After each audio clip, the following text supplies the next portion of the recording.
cara menggapai keinginan, cita-cita, tapi nggak punya sarana. Contoh mau nikah tapi belum punya duit, betul ya? Ya, mau nikah belum dapat jodoh, ini keterlaluan. Saya katakan keterlaluan apa? Karena laki-laki banyak, perempuan banyak. Yang ada tidak mau diberi jodoh. Kakean mikir dan kakean milih, betul kan ya? Kebanyakan persyaratan, sok dia luar biasa, padahal dia biasa-biasa saja. Orangnya hadir di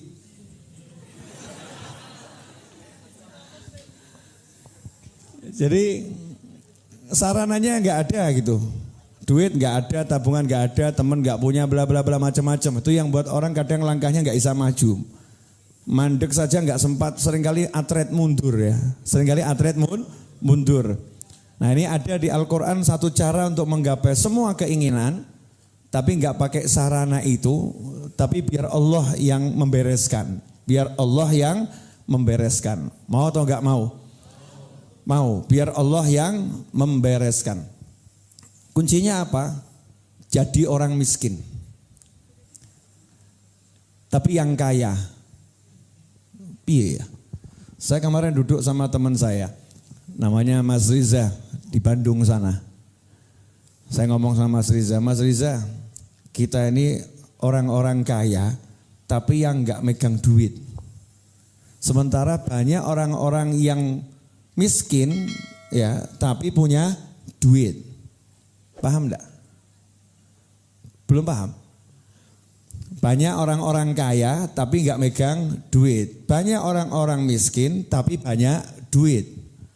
Orang miskin banyak duit itu adalah orang yang duitnya banyak tapi takut kehilangan duit. Duitnya banyak takut memanfaatkan duit. Duitnya banyak merasa dia punya duit. Nah sementara orang-orang kaya yang belum punya duit adalah dia memang enggak punya duit, tapi dia punya Allah yang maha kaya. Dan dia tidak takut kehilangan apapun kecuali kehilangan Allah subhanahu wa ta'ala. Nah ini syaratnya untuk mendapatkan semua tadi adalah dengan cara kita menjadi orang yang secara zahir mungkin enggak punya, tapi batinnya punya Allah subhanahu wa ta'ala. Karena enggak punya, maka minta sama yang punya. Dan ini pelajaran simpel. Saya mau nanya sama mbak-mbak, boleh mbak? Ya, kapan mau nikah? Mas-mas jawaban memuaskan secepatnya. Ya, mas-mas kapan mau nikah? Segera, oh, Masya Allah. Yang satu segera, yang satu secepatnya. Pertanyaan saya, pria idamanmu nanti kira-kira yang kaya atau yang miskin? Jujur saja, jujur. Yang kaya atau miskin? Kaya. Yang ganteng atau jelek? Mas, mohon didengarkan baik-baik. Yang dicari yang kaya, yang ganteng. Yang pinter atau yang bodoh? Salah kamu. Kamu kalau nyari nanti orang kaya, yang ganteng, yang bodoh. Jadi bisa kamu bodohin. Kalau kaya, ganteng, pinter, wah bahaya. Laki-laki ganteng, duit akeh, pinter, wah kamu akan dibodohin. Jadi pilih mana? Bodoh atau pinter? Ternyata mudah ya, merubah pendapat wanita itu mudah. Enggak terlampau susah. Oke, sebentar. Wis pinter gak apa-apa, awakmu luwih pinter gitu kan ya. Aku lebih pinter Bib, jadi gak bisa dibodohin. Kaya, ganteng, pinter. Oke, pertanyaan keempat. Pilih yang soleh atau yang salah? Soleh. Udah ini tak himpun ya. Kaya, tampan, pinter, soleh. Pertanyaan mas, laki-laki model begini banyak atau langka? Jadi kamu nanti nikahnya segera atau terlambat?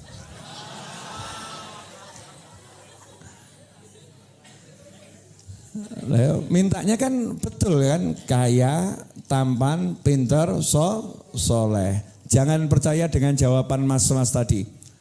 Langka, Nikah terlambat. Nah itu karena menghitung angka. Menghitung angka berdasarkan data statistik menurut penelitian mas-mas berdasarkan mata yang dia lihat. Kebetulan matanya lihat orang-orang yang jelek-jelek. Atau yang susah. Atau yang kurang pinter. Atau yang salah. Nah ini namanya kan gak ada sarana. Memang secara kasat mata dilihat ya. Angel tuh ngumpulkan pria dengan 4 kriteria tadi. Susah. Susah kan ya, sarananya susah. Nah disitulah jadilah kamu orang yang fakir ilallah. Butuh sama Allah subhanahu wa ta'ala. Bilang sama Allah, ya Allah hambamu yang ganteng kan banyak. Yang kaya banyak. Yang pinter banyak. Yang soleh banyak. Saya minta satu ya Allah. Saya minta satu. Fakir sama Allah. Begitu ngomong fakir sama Allah, butuh sama Allah, benar-benar butuh. Maka semua upaya untuk membuat Allah mengiyakan dilakukan. Ketemu sama orang tua, tolong doakan ya. Saya minta suami yang tipenya gampang-gampang saja kok. Gak repot. Yang penting itu ganteng, soleh, pinter, sugih. Dah, gampang loh ya. Gampang itu. 4 itu saja saya minta tipe suami calon pendamping hidup saya. Minta sama semua orang doa. Itu tanda butuh. Nah ini ada orang nggak butuh sama Allah. Nggak butuh sama Allah. Butuhnya sama selain Allah. Contoh tadi misalnya mas-mas bilang angel kui. Kamu cari begitu susah. Dah sama aku saja. Ganteng loh lumayan. Duit sugih iya. Tapi kalau pinter, wah saya kebetulan rodok bodoh. Ya, kemudian kalau soleh belum, saya banyak salah sama saya. Omongannya orang lain itu bisa menurunkan semangatmu. Kamu mulai melihat kenyataan makhluk melupakan Khalik Allah yang maha nyata. Melihat kenyataan makhluk melupakan Khalik Allah yang maha nyata. Contoh, tadi sengaja saya kasih contoh kasus pernikahan. Sekarang bab yang lebih gampang lah, cari duit. Kurang kerjaan sih emang, hidup kok cari duit. Kalau saya lebih suka dicari sama duit. Kan pilihannya ada 2, mengejar harta atau dikejar sama harta. Betul kan ya? Nah kalau saya pilih jadi orang yang dikejar sama harta, bukan mengejar harta. Caranya gimana? Caranya apa-apa tuh ya minta sama Allah. Fakir ilallah, butuh. Ya Allah saya butuh duit. Sebutkan angkanya. Kalau emang butuh angka ya sebutkan angkanya. Ya Allah saya butuh duit sekian. Ternyata bisanya cuma nambal ban. Ya kerja nambal ban. Yakinlah yang datangkan duit bukan tambal ban. Kalau kamu yakin yang datangkan duit tambal ban, butuhmu uang 3 miliar, ya kapan kelar kan begitu. Betul kan ya? Kapan kelar? Sehingga kamu nanti nambal ban sama pesimis. Gak mungkin aku, gak mungkin. Karena lihat yang nyata-nyata tadi itu. Makhluk yang namanya tambal ban, jual ini penghasilannya sekian. Angka ya, penghasilannya sekian. Gak mungkin bisa mendapatkan yang segitu dalam waktu singkat. Gak masuk akal. Mundur, angkanya dikurangi. Mesti gitu. Udah budgetnya dikurangi 3 miliar jadi 1 miliar. Budgetnya kurangi lagi 1 miliar dari 100 juta. Budgetnya kurangi lagi jadi 10 juta. Kurangi lagi jadi 1 juta. Kurangi lagi jadi 100 ribu. Ini yang masuk akal buat saya 100 ribu. Ya Allah beri aku duit 100 ribu. Lah kamu kok bodohnya luar biasa. Punya Allah yang maha kaya jaluke mong 100.000. Paham maksud saya enggak? Ya ini penting. Beb, semua itu kan cuma ucapan. Kita butuh bukti. Ya butuh bukti. Ada enggak bukti yang lebih nyata dari ucapannya Allah? Ada enggak? Bukti yang lebih nyata dari ucapannya Allah ada enggak? Enggak ada. Janji yang lebih kuat dari iman ada enggak? Enggak ada. Iman itu sebetulnya kan ikatan perjanjian. Kamu percaya enggak sama aku? Kata Allah subhanahu wa ta'ala. Kalau kita percaya sama Allah, maka kita disebut beriman kepada Allah. Masalahnya percaya enggak sama Allah? Kalau percaya sama Allah berarti percaya sama ucapannya Allah. Kalau udah percaya sama ucapannya Allah, ya berpeganglah pada wahyunya Allah. Kalau udah berpegang pada wahyunya Allah, jangan lihat yang nyata-nyata, tapi lihat yang mahanya nyata. Yang nyata-nyata cuman referensi, tapi tujuan utama dan pegangan yang paling utama hanyalah yang maha nyata, yaitu Allah Subhanahu wa ta'ala. Iyakunu fuqara'a yughnihumullah min fadlih. Dikatakan kalau mereka itu bisa menjadi orang yang fakir, bisa menjadi orang yang fakir, yughnihumullah min fadlih. Allah menjadikan mereka semua ghani, cukup. Ya, ghani itu cukup. Karena ada orang kaya yang enggak cukup-cukup, berarti miskin. Betul kan ya? Ada orang yang dia punya semuanya tapi enggak pernah cukup, berarti miskin. Tapi orang kaya yang sejati itu cukup, dicukupi sama Allah. Butuh mobil dicukupi, butuh rumah dicukupi, butuh hafal sesuatu dicukupi, butuh tahajud dicukupi, butuh witir dicukupi. Apapun yang dia inginkan, zahiran wa batinan, dunia wal akhirah, dicukupi oleh Allah Subhanahu wa ta'ala. Pertanyaan saya, ayat tadi ini biasanya sering kita dengar untuk masalah apa nih? Iyakunu fuqara, kalau mereka fakir nanti dijadikan kaya oleh Allah min fadlih, dari sisi kemurahan Allah Ta'ala. Ini yang sudah nikah atau sering hadir acara akad nikah, insya Allah paham. Ayat ini urusannya pernikahan. Ya, pernikahan. Itu yang nikah kalau nanti fakir, dia akan jadi kaya dengan kemurahan Allah Subhanahu wa ta'ala. Masalahnya salah menerima terjemahan. Salah menerima terjemahan. Sehingga ada yang protes, Habib saya ini udah menikah kok tambah miskin. Dulu saya sebelum menikah kaya loh Bib. Kelihatannya istri saya ini bawa sial buat saya. Setelah ketemu dia saya jatuh miskin. Ada lagi wanita yang ngomong gitu juga. Habib setelah saya nikah kok ekonomi saya semakin merosot ya. Kelihatannya suami saya nggak cocok sama saya nih Bib. Tolong izinkan saya tukarkan ya Bib. Masya Allah. Karena dilihat katanya suami ini yang menyebabkan ekonominya merosot. Yang satu istrinya bawa sial dan seterusnya dan seterusnya. Sebetulnya nggak paham nih ayat sudah dibacakan bolak-balik tapi nggak pernah paham. Apa kata Allah? Kalau mereka bisa menjadi orang yang fakir, bukan kalau mereka jadi fakir. Bukan kalau mereka fakir. Iyakunu fuqara. Kalau mereka bisa jadi orang fakir, kalau bisa jadi orang yang butuh kepada Allah, maka Allah akan memenuhi kebutuhan mereka min fadlih, dari sisi kemurahan Allah Subhanahu wa ta'ala. Itu dalilnya, itu buktinya. Sekarang penjelasannya. Contoh, Habib Novel Al-Idrus atau biasa dikenal Habib Novel. Santri weekendnya dulu kekurangan kamar. Tinggalnya santri laki atau perempuan dulu di musola. Laki lantai 1, perempuan lantai 2. Ya. Terus Habib Novel gak punya uang. Benar-benar gak punya uang. Terus lihat santri-santrinya ini yang gak jelas ini. Ya kan ya, gak jelas, maksudnya identitasnya kan gak diteliti satu persatu gitu. Tergeletak gitu ya, gak jelas juga tergeletaknya. Yang perempuan di atas cuma dikasih tirai, was-was, kalau ada laki-laki nyelonong gitu kan. Ya was-was.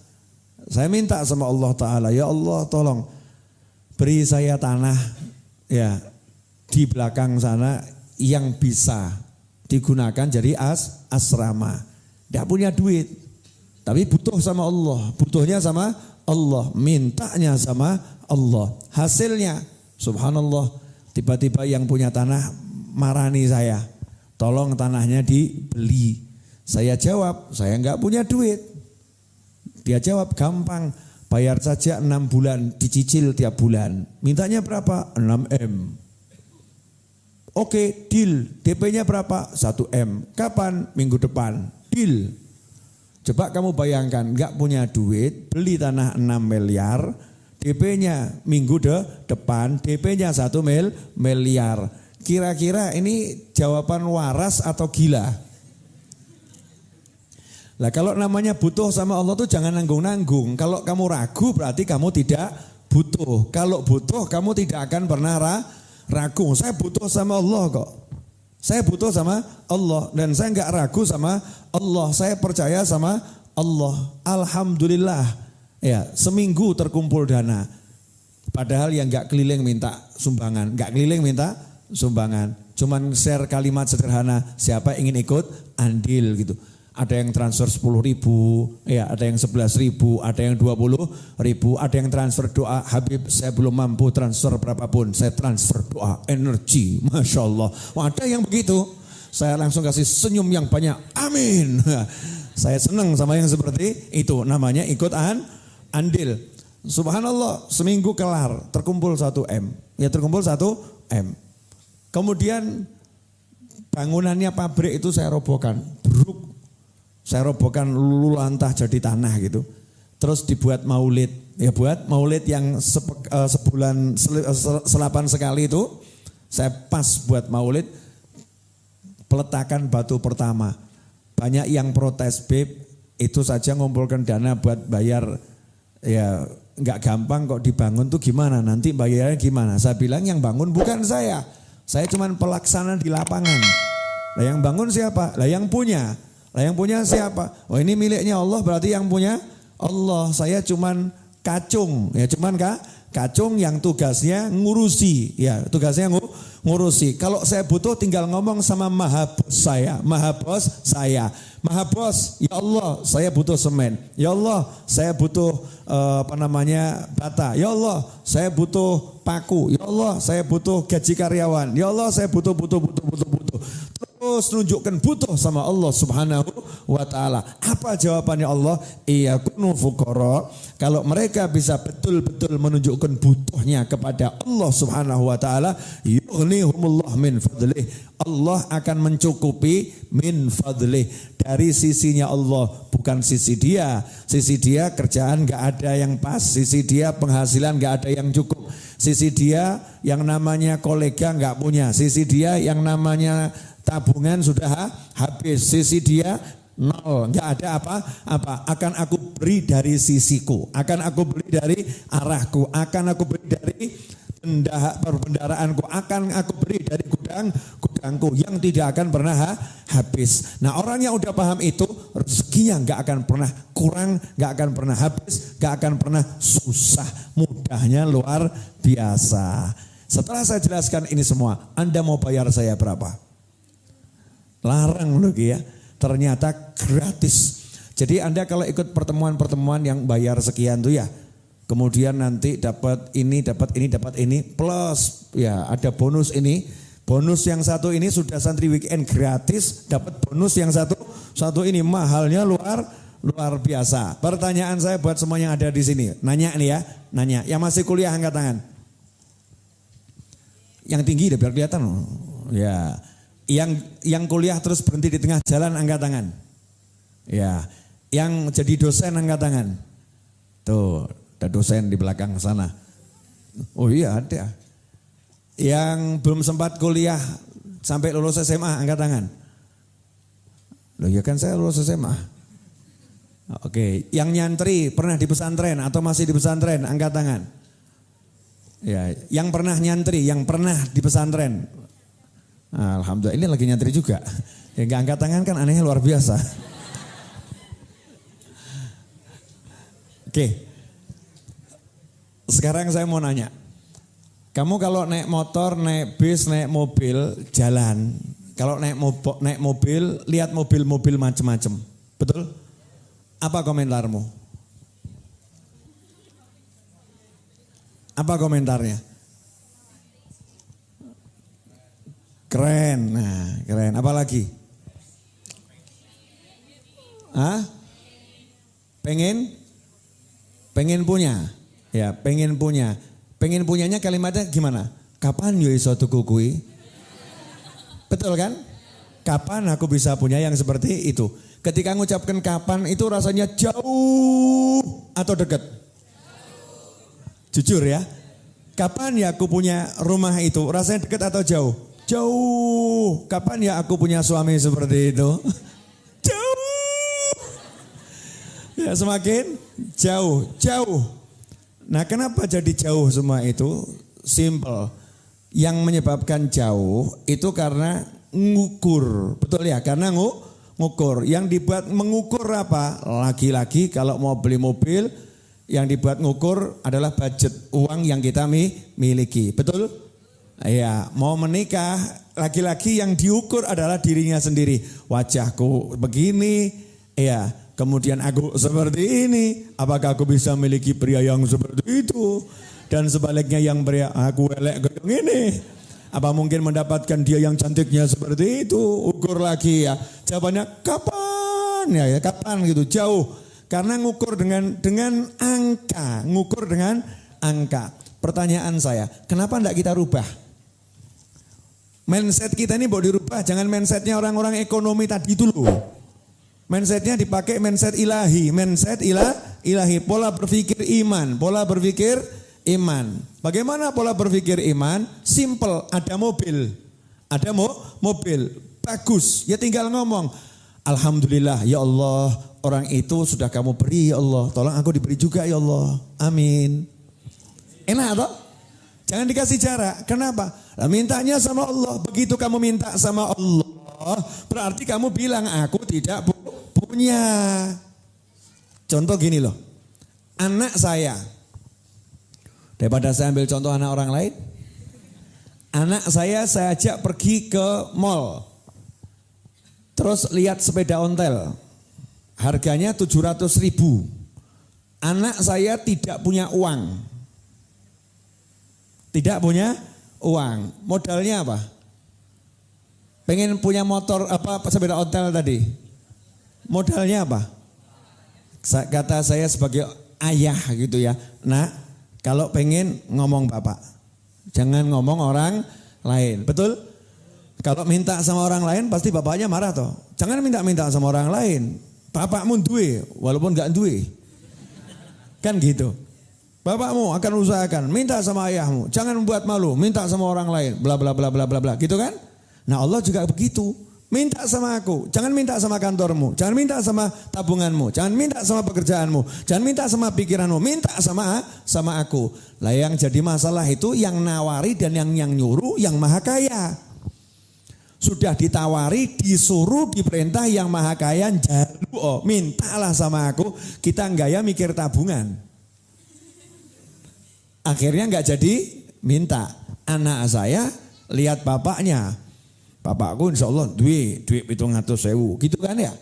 Maka minta, Abuya tolong belikan sepeda itu. Bapaknya apian loh. Tinggal ngomong sama mas tolong diangkut ke kasir. Bayar. Ya Pak, bayar. Bapaknya baik. Bayar. Pulang anaknya seneng. Temennya nanya, kamu bisa beli sepeda caranya gimana? Jawabannya simpel, minta sama ayahku. Kok enak betul? Oh enak, aku punya bapak. Oh enak, betul kan ya? Pertanyaan selanjutnya saya kepada Anda semua. Anda punya Allah tidak? Punya Allah tidak? Kapan kamu minta sama Allah?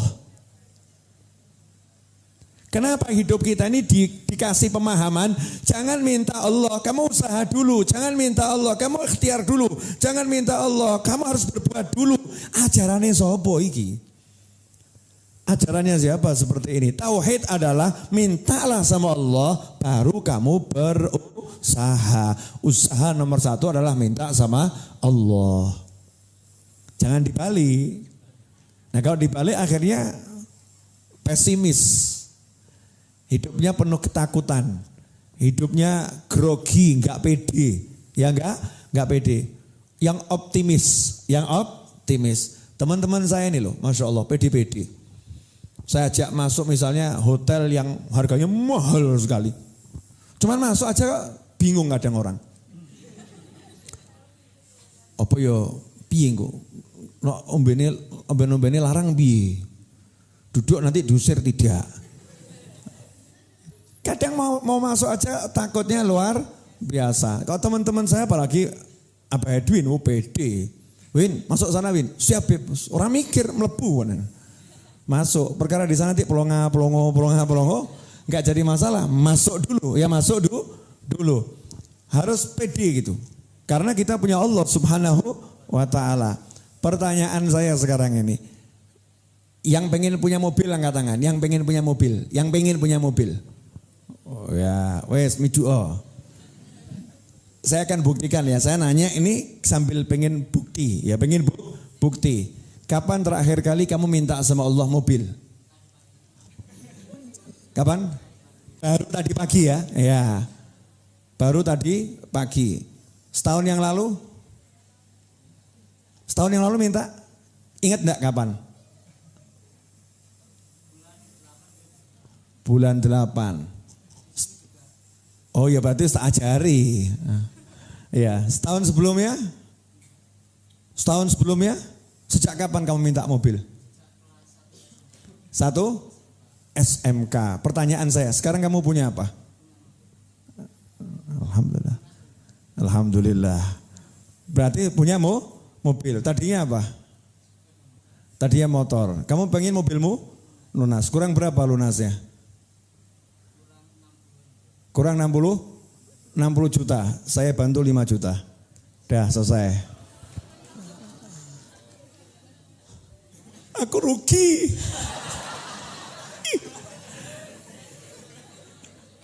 Itu loh the power of minta sama Allah. Saya tadi nggak ada rencana ngeluarkan duit 5 juta kok. Waduh nakal nih ya. Nakal karena tadi pagi doanya di Raudhah. Kamu kan nggak minta tadi pagi. Salahmu sendiri. Edwin deleng-deleng. Edwin dia nama wajah ya.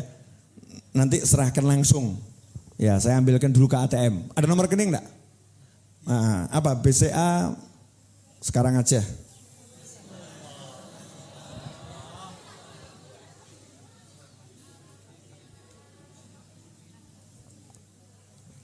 Coba nomornya berapa?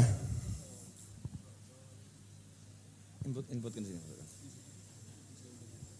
Oh, rep gampang ngono mbok gawe ruwet. Tinggal minta. Minta sama siapa? Kamu kok lihat saya enggak enak kenapa nih? Aduh. Masya Allah, wajah-wajah orang takut miskin repot. Oh, tinggal memberi aja kok takutnya luar biasa. Jangan pernah takut. Ya, jangan pernah takut hidup dan jangan pernah takut minta sama Allah Subhanahu wa ta'ala. Minta. Nah, ini masalahnya sekarang enggak minta orang itu. Kakian mikir. Ngukur budget, ya. Mbah Inggrisnya apa nok kliro coba paido aku. Saya orang Jawa kan ya, biasa kalau lidahnya keliru-keliru ngomong Inggris. Belajarnya juga denger-denger saja, enggak belajar beneran ya. Sisa-sisa pelajaran SMP sama SMA. Jadi udah, bismillah. Oh, jangan redek. Oke.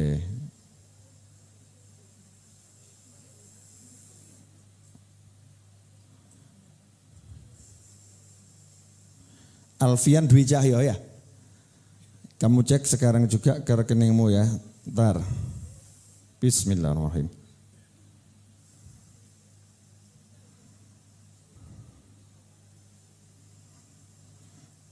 Dah terkirim.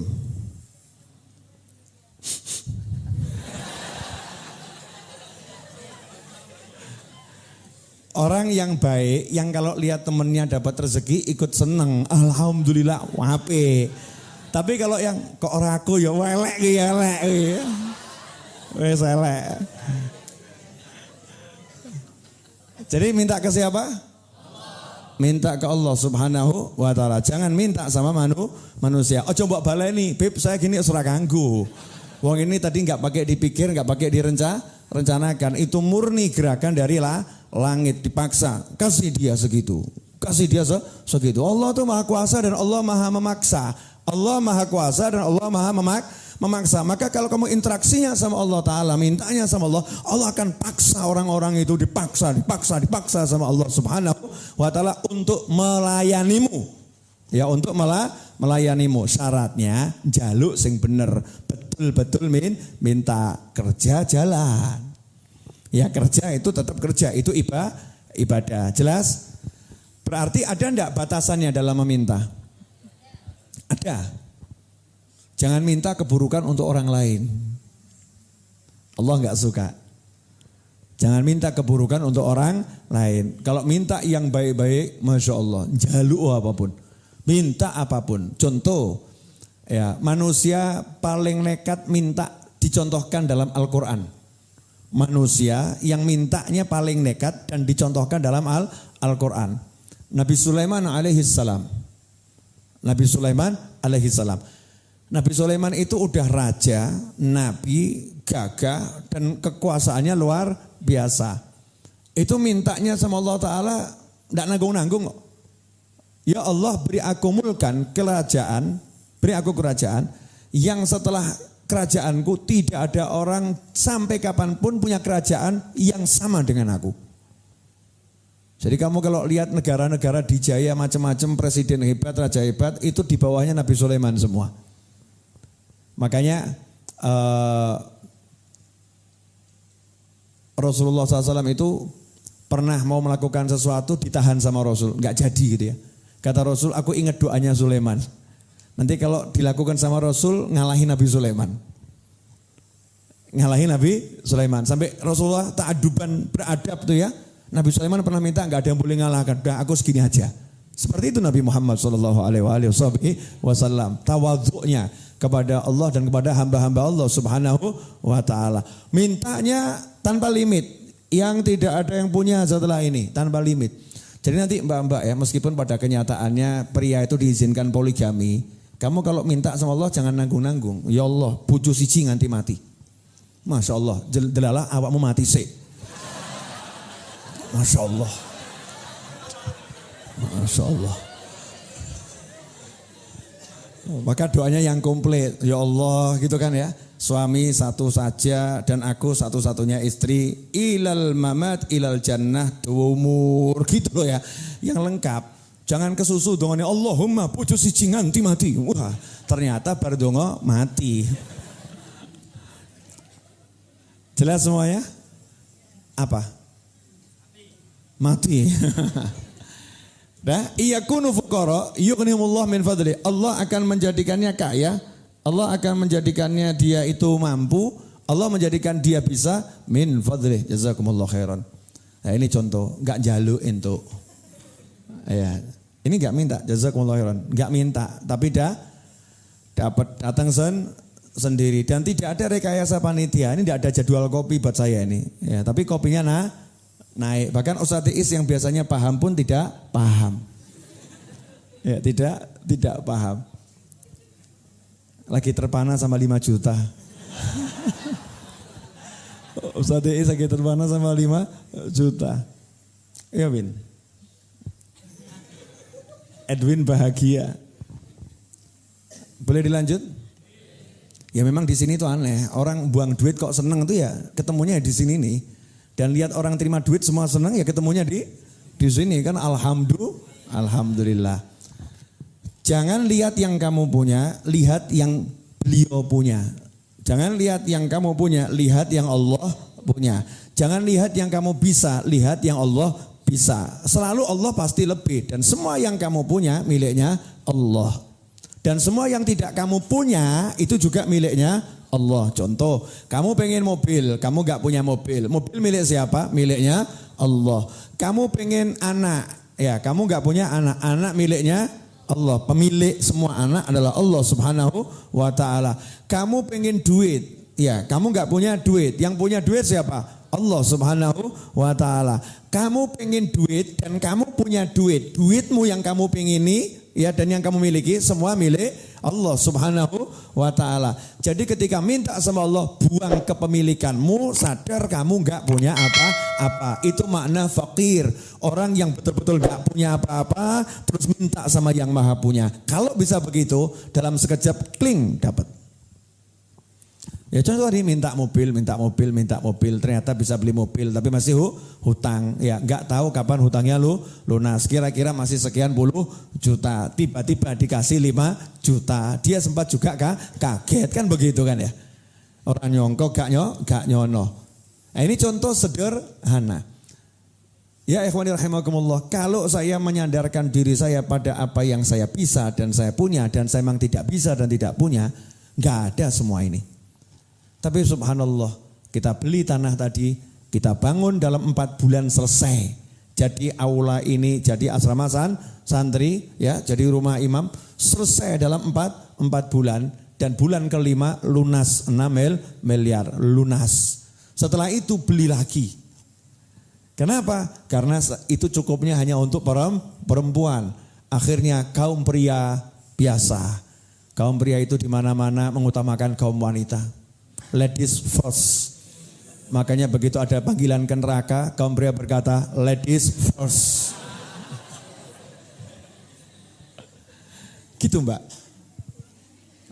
Enggak ya, enggak. Itu pria-pria yang enggak benar gitu ya. Ketika ada wanita mau masuk neraka itu prianya akan teriak, ya Allah, jangan biarkan dia masuk neraka. Wow, biarkan aku menggantikannya, wani awakmu. Enggak ya. Terus mau gaya begitu. Karena aku mencintainya. Malaikat jawab, jeguro bareng. Naudzubillah min dzalik. Beda kalau para wali. Kalau para wali orang-orang soleh dicari itu semua muridnya dan teman-temannya orang berbuat baik kepadanya. Ya Allah fulan. Karena para wali itu sebelum masuk surga diperintah sama Allah. Masuklah surga bersama orang-orang yang kamu inginkan bersamamu. Wow, langsung buat daftarnya. Nih ya Allah, malaikat, nih daftarnya orang-orang yang harus bersama saya. Malaikat sibuk cari. Database malaikat. Ternyata udah ada yang mau jegur. Fresh. Kemudian di freeze ya. Di freeze mandek. Malaikat gitu loh ya. Udah ditarik. Kamu ikut sama saya. Kemana? Ke surga. Kok bisa? Catatan saya neraka. Gara-gara kamu punya teman kiai baik. Makanya kamu dibawa ke surga. Ini bukan karena amalmu. Ini karena kebaikannya Allah subhanahu wa ta'ala. Itu mana min fadlih. Dari sisi kemurahannya Allah subhanahu wa ta'ala. Dunia maupun akhirat. Orang yang fakir sama Allah, dunianya diberi sama Allah. Dari sisi kemurahannya Allah. Akhiratnya diberi sama Allah. Dari sisi kemurahannya Allah. Kalau dilihat sebetulnya itu ibadahnya ya biasa-biasa saja. Enggak luar biasa. Tapi Allah kasih dia pangkat yang luar biasa. Kenapa? Karena orangnya selalu butuh sama Allah. Loh, kadang ada orang tuh sholatnya Masya Allah. Duhanya rajin, tahajud rajin, bagus. Puasanya oke, bagus. Ya, sholat sunnahnya banyak, zikirnya banyak, bagus. Tapi gak pernah butuh sama Allah. Hatinya itu mengandalkan kemampuannya dagang. Hatinya mengandalkan kemampuannya untuk melobi orang. Hatinya mengandalkan kemampuannya untuk berusaha. Hatinya mengandalkan kolega dan teman-temannya. Tidak mengandalkan Allah subhanahu wa ta'ala. Yang model begini biasa-biasa saja. Nanti sama Allah ya ditimbang sesuai amalnya. Udah adil-adilan saja. Ya, gaji sesuai pekerjaannya. Itu namanya adil. Nah kalau min fadl kemurahan Allah bukan karena usahanya. Usahanya sebetulnya enggak menghasilkan apa-apa. Tapi karena dia butuh sama Allah, dia mendapatkan Allah. Dia mendapatkan Allah. Nah ketika mendapatkan Allah berarti mendapatkan segala-galanya. Kalimat ini insya Allah Anda paham. Dia telah mendapatkan aku. Paham mestinya. Betul ya? Dia telah memperoleh aku. Dia telah mendapatkan aku. Paham Pak maksudnya? Jadi kalau Mbak ngomong begitu pada seseorang, dia telah mendapatkan aku. Maksudnya apa Mbak? Bos aku WE. Betul kan ya? Mau dinikah sekarang, ya ini semua hartaku, semua miliknya. PN mas, PN. Masya Allah, aku WE-mu. I am yours. Aku milikmu. Lu iya, tidak iso aku. Aku milikmu, PN. Kan begitu. Bayangkan kalau Allah yang bilang, ya kalian itu milik aku, tapi kalian mendapatkan aku. Jadi semua yang bersama aku, pen, ambil. Masya Allah. Makanya contoh di Nabi Sulaiman alaihissalam itu contoh tentang manusia yang minta sama Allah dan sama Allah diberi. Sampai-sampai Nabi Sulaiman itu kalau mau naik kendaraan walaupun punya kuda, punya onta ya, punya keledai, sama Allah nggak boleh menikmati itu terlampau nikmat. Kenapa? Dikasih yang lebih nikmat. Kata Allah, naik angin. Angin dipanggil, angin antar ke India, berangkat ke India. Dan hebatnya teknologi anginnya Allah Ta'ala nggak masuk angin. Dan nggak bising, dan full AC. Nyaman, dingin, menyenangkan karena itu teknologi langit ya, teknologi langit. Sementara Anda kalau naik pesawat AC-nya dingin kedinginan, AC-nya enggak dingin kepanasan. Betul kan ya? Kemudian nanti kalau kena awan ya geronjal. Kalau kendaraannya Nabi Sulaiman anti tabrakan sama awan. Jangan bayangkan film Avatar kamu ngawur. Saya udah paham bayanganmu. Jahanam gitu langsung tek film gitu kan ya. Cepetnya gitu kok. Al-Quran kan bagus, tek film. Database-nya film ternyata. Nah jadi begitu. Kalau udah minta sama Allah dikasihnya itu dari sisi kemurahan Allah Ta'ala. Dan menakjubkan. Anda bicara sama orang yang praktek loh nih. Ini bukan orang yang teori. Saya ini bukan teori, saya udah praktek. Prakteknya begini dari kecil. Ya dari kecil. Kalau ngukur usaha saya nggak bisa mendapatkan apa-apa. Tapi saya nggak mau mengandalkan usaha saya sedikit pun. Saya rajin ngemis sama Allah. Termasuk nanti malam saya mau ngajak semuanya ngemis bareng. Betul kan ya? Ngemis bareng. Minta sama Allah Subhanahu wa Ta'ala. Makanya yang menstruasi jangan sampai nggak ikut. Tetap ke musola, itu musola boleh masuk. Ya, nanti waktu doa ikut doa. Jangan ikut sholat saja. Ikut sholat gak boleh, lagi berhalangan. Nah mas-mas juga yang lagi mens nanti ikut ya. Loh siapa tahu tanpa sepengetahuan saya di sini ada yang operasi kan gak tahu saya kan ya. Wallahu a'lam ternyata menyelunup kan ya. Menyelinap. Masya Allah. Wallahu a'lam. Saya kan prasangka baik kalau ada mas-mas yang menstruasi tetap ikut berdoa. Jangan sampai tidak. Jelas semuanya?